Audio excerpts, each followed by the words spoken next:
What is going on, YouTube universe? This is Zirra, and thank you guys for taking the time out of your day to join me for another AFL tips, discussion and predictions video, where today we're going to reflect on the round that was Gather Round, round 5 of the 2023 AFL season, before looking in our tips ahead of round 6. Sit back, relax, let's get this underway. So as I mentioned, round 5 this year was known as Gather Round. It was an initiative the AFL have never done before. 2023 was their first, foray into this kind of thing, and it was marked as the Festival of Football, in the sense of putting every single game, every single club in one central location and having supporters from all around Australia come in to one centralised place and just have a festival of football. Essentially, they had live music, they had player signings, player appearances, things to do for the kids, but most importantly, they had AFL action played out of not only Adelaide Oval, but more kind of, suburban grounds, like local football grounds, and it was very good to see that come back. It felt like old school football. Growing up in the 90s, obviously, I used to go down to Waverley Park, and that was never like a big stadium, but it had somewhat of a nostalgic feeling to seeing Gather Round go down at locations like Norwood. Was it Norwood? I think it was Norwood. I want to say Norwood, but they're already talking about other locations they can potentially go to in Adelaide moving forward, because the big news coming out of this weekend was that it was so successful this year, they have locked in South Australia for the next 3 AFL seasons. So until the end of the 2026 AFL season, Gather Round is going to go down at Adelaide. So Adelaide Oval, Norwood, I think Glenelg is another place. I think they're talking about wanting to get the Barossa Valley involved. It's something that I feel is really going to bring some life back into the AFL, especially after the years that we've had with COVID. And I thought they would move it around a little bit more. I wasn't expecting them to announce that they've locked in essentially another 3 years at South Australia, but Jonathan Brown brought up a very good point on Fox Football and said, putting it in New South Wales and Queensland is not going to work because they're such a proud rugby state, both of them. The Gold Coast struggled to get Gold Coast supporters to their games, so we're not going to expect, other supporters to rock up to Brisbane and the Gold Coast to do that kind of thing. Going over to Perth, I don't know whether there's enough grounds over there to cater for them, and he said that, the people on this side of Australia, being Melbourne, my side of Australia, aren't going to make the trek all the way to Perth for a game of football. So it only really leaves Melbourne as a potential hub, which people are already saying, oh, Melbourne get everything anyway, Vic bias and all that jazz. But I think Tasmania has, a strong chance of being a neutral ground that, nobody really gets an advantage. Even though North Melbourne and Hawthorn play home games over in Tasmania, I don't think they would have an advantage playing there.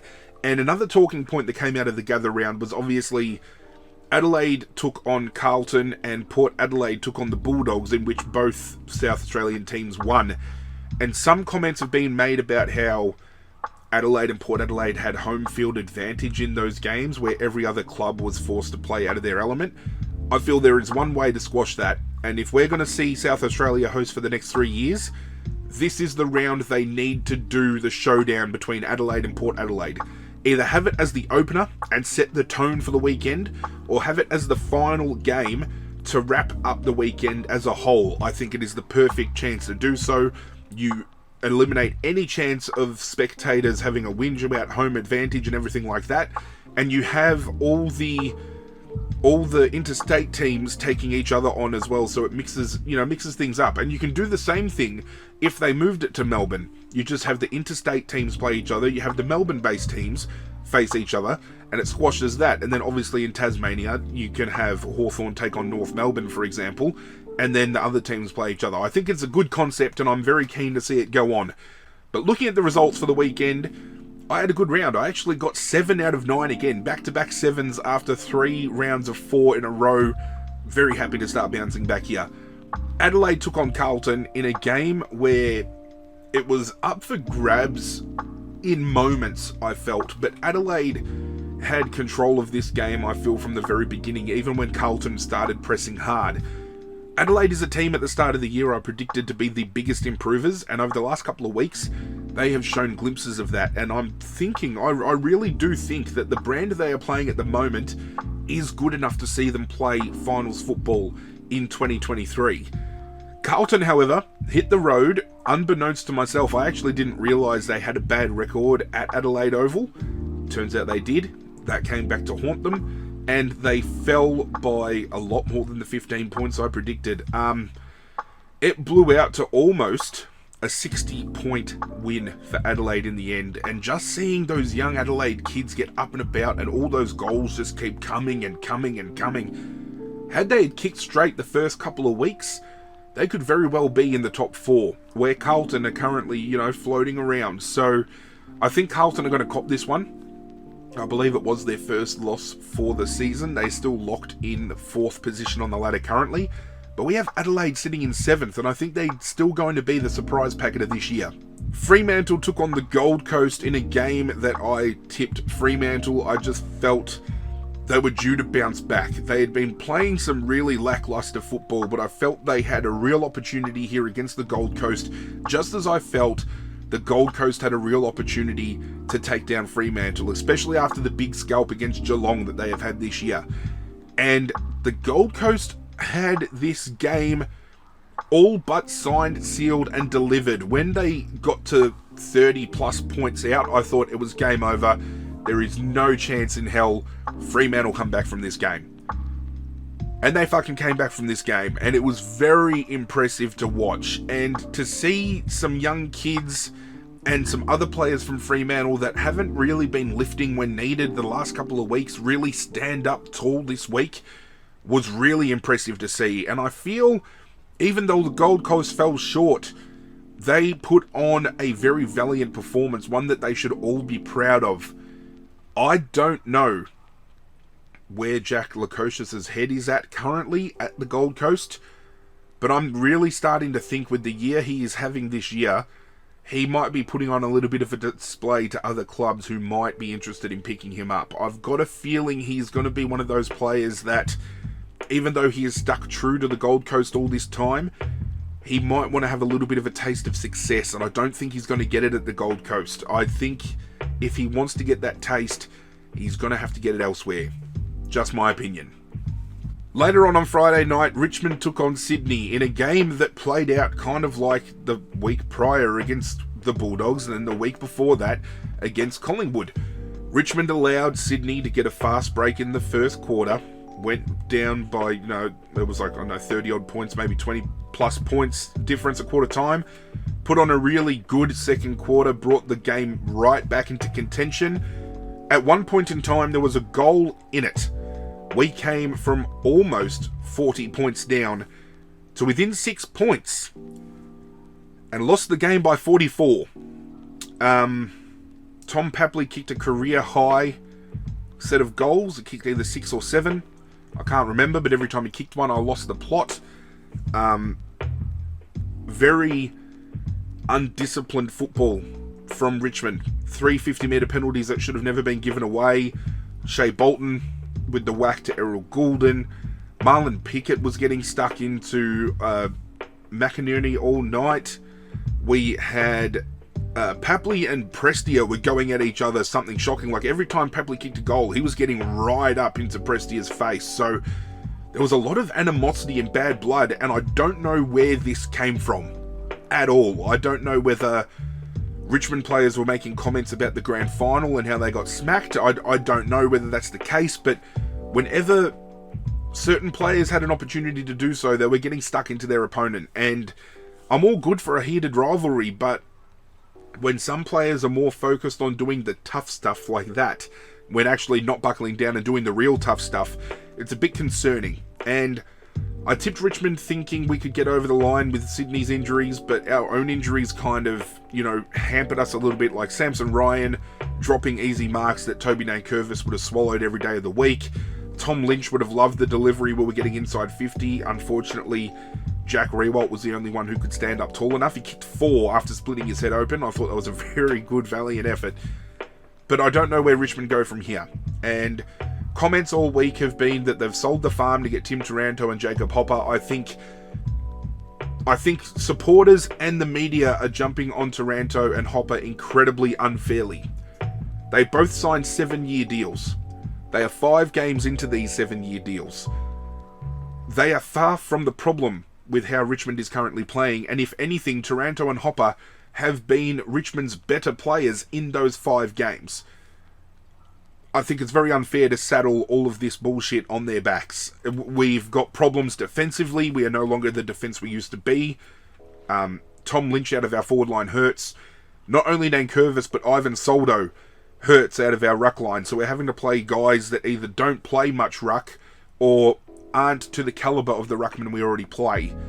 The shining light for me still is the kids that we're getting game time into, because they look great. You know, Ryan Mansell, Noah Cumberland, Tyler Sonzi, you know, these kids are all looking great. You know, Tyler Young in defence has been a revelation. I actually didn't realise how, stat-wise, he is very highly rated in the AFL currently for what he does defensively. I didn't realise that, but it's great to see.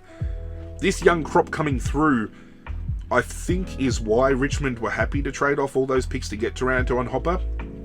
Will we see dividends? I think we will. It's a little bit too early. Still, round 5 rounds in. After round 5, we're hanging teams out to dry, but could just be my bias. Brisbane absolutely destroyed North Melbourne in a game where Hipwood and Danaher, 2 forwards that have been openly scrutinised and criticised by the media and AFL fans, really stood up tall, clunked a ridiculous amount of marks between the 2 of them, kicked a bag of goals each, and it was pretty much getting to the point where moving the ball forward, you could just draw a raffle ticket and see who was lining up next to hit the scoreboard. It was ridiculous.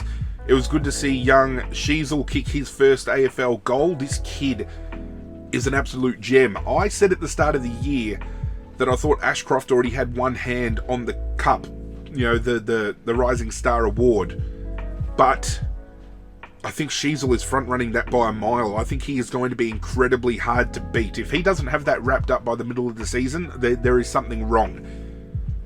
Probably the first loss of the year that North Melbourne supporters will hang their heads on, and rightfully so. It was to the tune of almost 80 points, and you don't want to go down by that margin when you've been playing such competitive football, but we always felt, I feel, as a collective, teams like North Melbourne and Essendon and even St Kilda to a certain degree that have been performing really well, we're going to hit roadblocks eventually with the, you know, the teams that have played finals in previous years, the contending teams as we like to call them.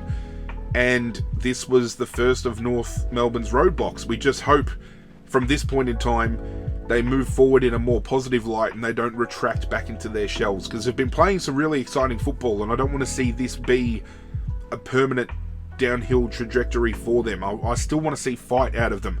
As for Brisbane, they got a win on the road. They won away from the Gabba, so maybe there's going to be some fucking hope to that team now that they can get it done. Essendon and Melbourne was a game I did not expect to see this outcome with, because Melbourne did not look like they were going to win this game at all. Essendon had it from the first bounce to the final siren.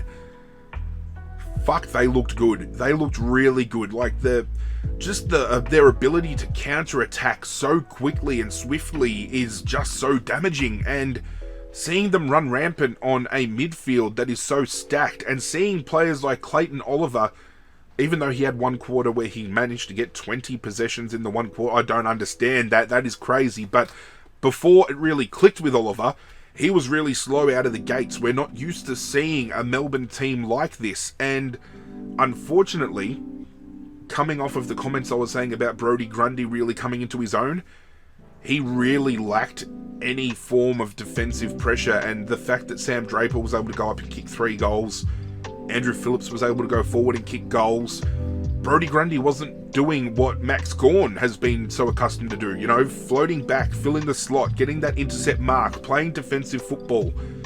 I think they're really going to go hard on Grundy this week on defensive work, which scares me because they're playing Richmond this week, and I really don't want to see any defensive work from him because we're struggling enough in the ruck as it is. But to really see Essendon knock Melbourne off, I ate my words a little bit. I said they've got to start beating contending teams to really prove their worth, and fuck, they did it that last weekend.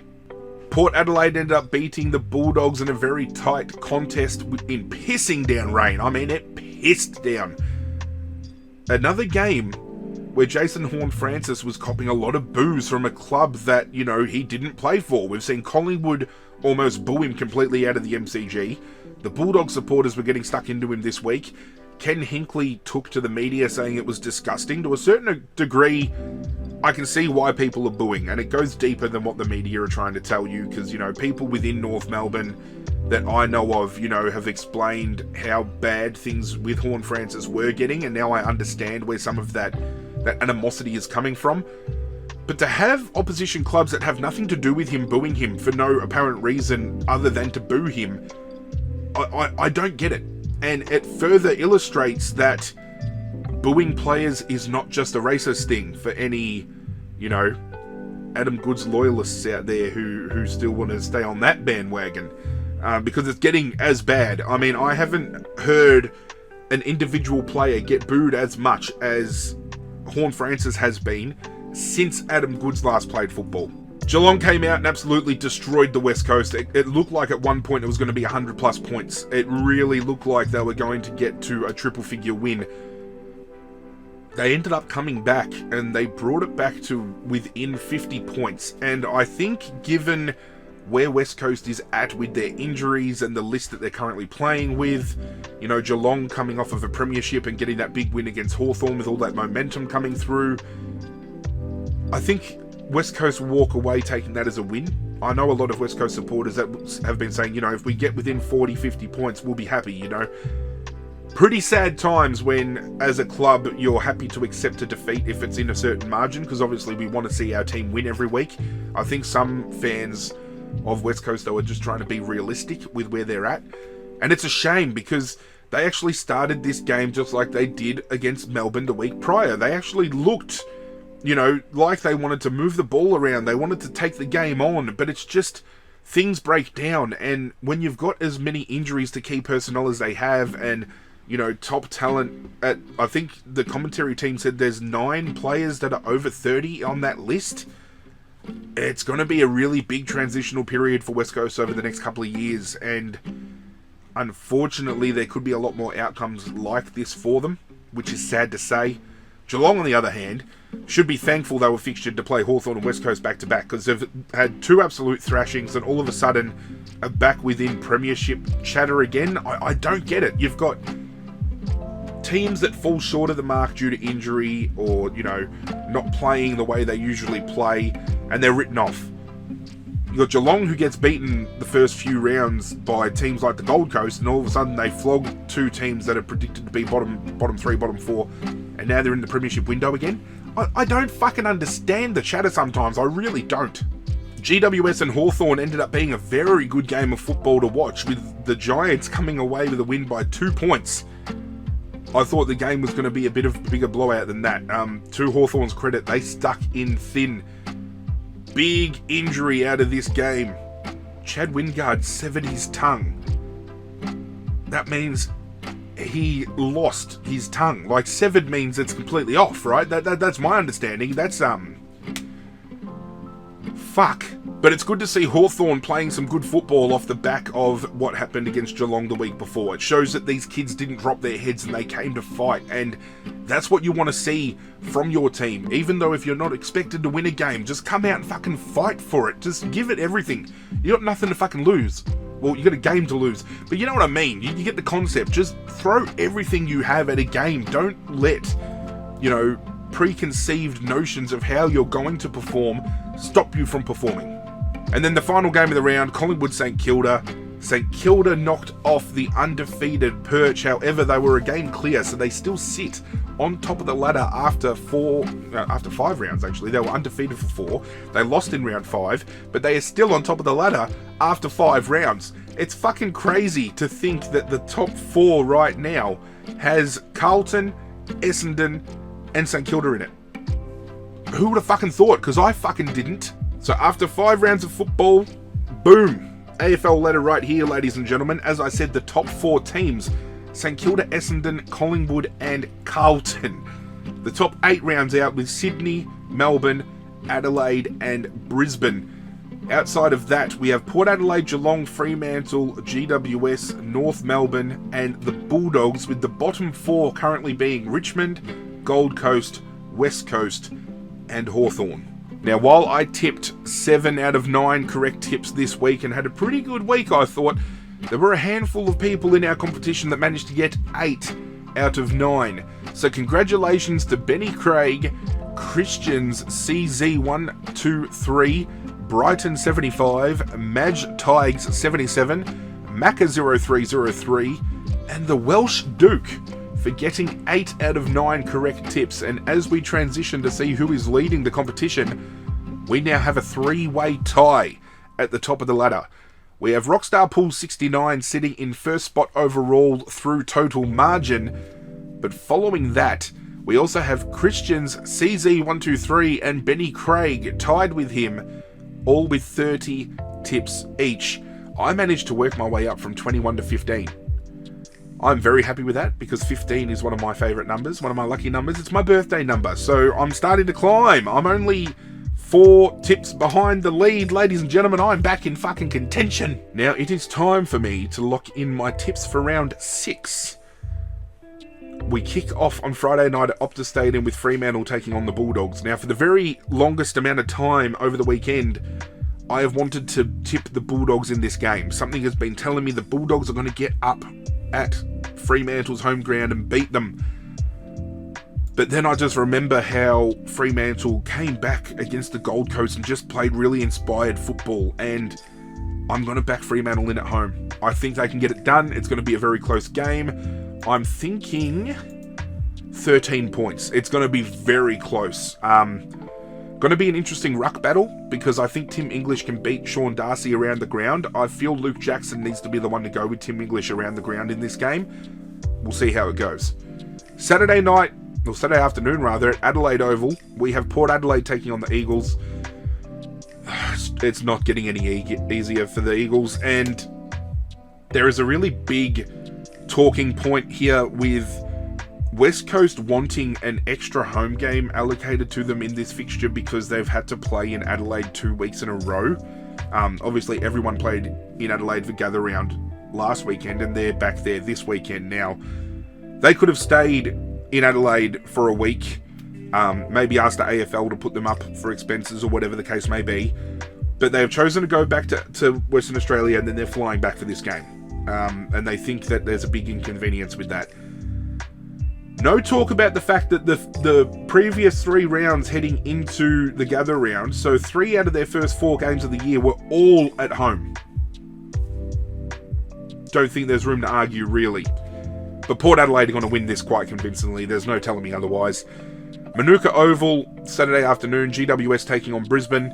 I think Brisbane come down to Manuka and do a bit of a job, but again, deep down, something tells me GWS have the capability of knocking Brisbane off. I just feel with how they went about it against North Melbourne, they're riding on a high. I don't think the high drops instantly. I think this is a high they keep riding for a little bit.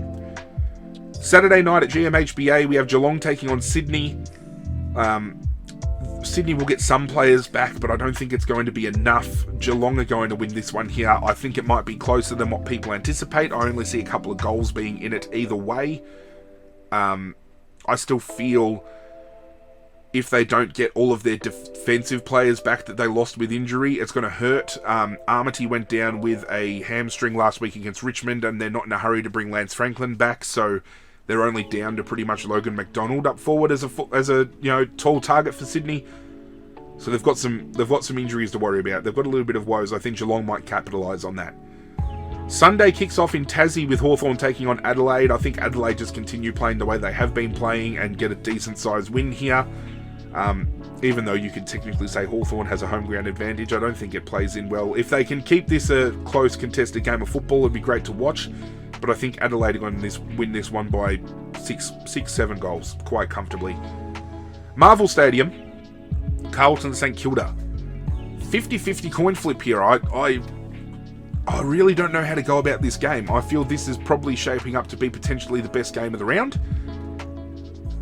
Both teams coming off of a loss. Both teams have been playing inspired football. Both teams are playing a different brand that we're used to seeing them play, especially St Kilda.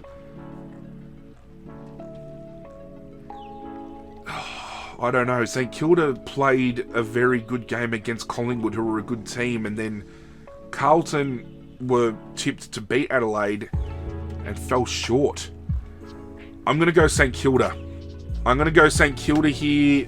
I think with the injury to Pitnet, if he doesn't get up and play this week, I think Rowan Marshall will have a field day against De Koning in the ruck. No Sam Doherty for Carlton hurts a little bit as well. I think St Kilda might get the ball rolling against Carlton. I don't know. Curnow could be in for a big game. I might change this tip later on, but I'm going with St Kilda for the time being. Heritage Bank Stadium. We have Gold Coast taking on North Melbourne. I think the Gold Coast win this one. North Melbourne are going to come into this game with all aspirations of winning it, and I feel they have the team to do so. Gold Coast just getting that early jump against Fremantle shows me that they've got a lot of capability. It's just they don't have the ability to see it through. Even though people are heavily going with the Gold Coast here, I feel this is a 50-50 coin flip. I feel it should be a lot closer than what it currently is sitting at. Monday, Anzac Day Eve. We have Melbourne taking on Richmond. I'm backing Melbourne. I'm not going to be an idiot this week. I've got to be a realist. Melbourne are going to probably do a number on Richmond in a pretty big way. If Richmond can get up and win this game, I'll be fucking ecstatic. If they can keep it close, I'll be fucking ecstatic. Melbourne, however, are going to get this done quite easily. Quite easily. And this is coming from a Richmond supporter that does not like tipping against his team, and you know how much I love my fucking team if you've been following these videos and know me. So, it's hard, but you got to do it sometimes. And Anzac Day football, Collingwood Essendon, I'm going with Collingwood. I feel the loss of Zach Merritt in the midfield for Essendon is going to be big, not only because of how he is playing his game currently this season. He's a match winner off his own boot. His leadership has been something to admire. I think his absence is going to be too big for Essendon to fill, especially given the fact that he's one of their more important players with feeding the ball. But if they're quick enough to move that ball, see, this is what's going to be good about watching Essendon and Collingwood. They both have a quick forward press. It's just going to be who can defensively be more sound, and I think Collingwood's defense will hold up just a little bit better than Essendon's. So to have a look, we've gone with Fremantle, Port Adelaide, Brisbane, Geelong, Adelaide, St Kilda, Gold Coast, Melbourne, and Collingwood. I'm still in the minimum 5. The gauntlet has started already. I tipped Geelong, so I cannot tip Geelong again. Who am I going to go this week? I'm going to go Port Adelaide against West Coast. You gotta sometimes take like teams like this early. You know, maybe Brisbane over GWS here. But there's room for upsets everywhere. You know, this could be the week where I should probably go the Gold Coast, because it's a very winnable game for the Gold Coast. So, you know what? I might actually do that. I'm going to go the Gold Coast over North Melbourne, just because locking that one away means I've still got Port Adelaide and that to play with down the track. That is it for this video, though. Hope you guys enjoyed. If you did, do me a favor, hit that like button down below. Be sure to hit that subscribe button if you're new around here as well. But that's it from me, guys. I'm out of here. Good luck to your teams this weekend. And as always, I will catch you guys next time.